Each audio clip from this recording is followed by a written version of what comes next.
గారు నిన్నను ఈరోజు కూడా మన జిల్లాలో పెట్రోల్ డీజిల్ అమ్మకాల పరిస్థితి ఏ విధంగా ఉంది అన్నది రివ్యూ చేయడం జరిగింది. జిల్లాలో మనకి 223 పెట్రోల్ బంక్స్ ఉన్నాయి. అందులో మనకి ఈ రిలయన్స్ 33 అండ్ జియోవి 2, ఈ 35 పోగా మిగిలినవన్నీ కూడా ఐఓసిఎల్, బీపీసీఎల్, హెచ్పిసిఎల్ కంపెనీస్ నుంచి మనకి ఓఎంసీస్ ఉన్నాయి.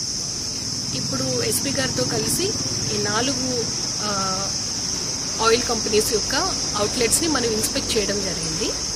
పరిస్థితి చూసిన తర్వాత అన్ని అవుట్లెట్స్లో కూడా మనకి సఫిషియెంట్ క్వాంటిటీ ఆఫ్ పెట్రోల్ ఉంది, డీజిల్ కూడా ఉంది.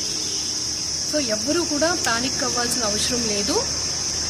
నిత్యం మీరు ఏ విధంగా మీ వెహికల్స్కి పెట్రోల్ పంప్ చేసుకునేవారు, డీజిల్ పంప్ చేసుకునేవారో అదే పద్ధతిలో మీరు చేసుకోవాలి. పెద్ద పెద్ద క్యాన్స్, డ్రమ్స్ తీసుకుని ఈ పెట్రోల్ బంక్ మేనేజర్స్కి అక్కడ ఉండే పంప్ మెన్ ఆర్ పంప్ ఉమెన్కి ఎట్టి పరిస్థితుల్లో కూడా ఇబ్బంది పెట్టద్దు.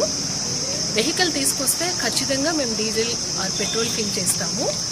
క్యాన్స్ మీరు హార్వెస్టర్స్ లేదంటే ట్రాక్టర్స్ పొలాల్లో పనిచేస్తూ ఉన్నాయి, రాలేరు కాబట్టి మాకు క్యాన్లో కావాలి అంటే మా agriculture officer and tahsildar certify చేసి మీకు కూపన్ ఇస్తాము. ఆ కూపన్ తీసుకుని రాగానే ఖచ్చితంగా ఆ బంక్ మేనేజర్ వాళ్ళు మీకు ఫెసిలిటేట్ చేస్తారు.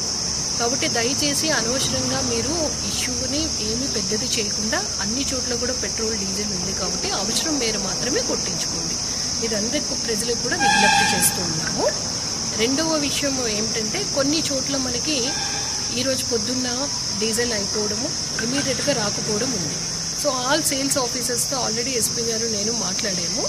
ఈవినింగ్ 5 o'clockలోగా మొత్తం ఎక్కడ డ్రై అవుట్ అయినాయో అన్ని చోట్ల కూడా ఈవినింగ్ 5 o'clockలోగా పెట్రోల్ అండ్ డీజిల్ 2 కూడా సమకూర్చే ప్రయత్నం చేశాం.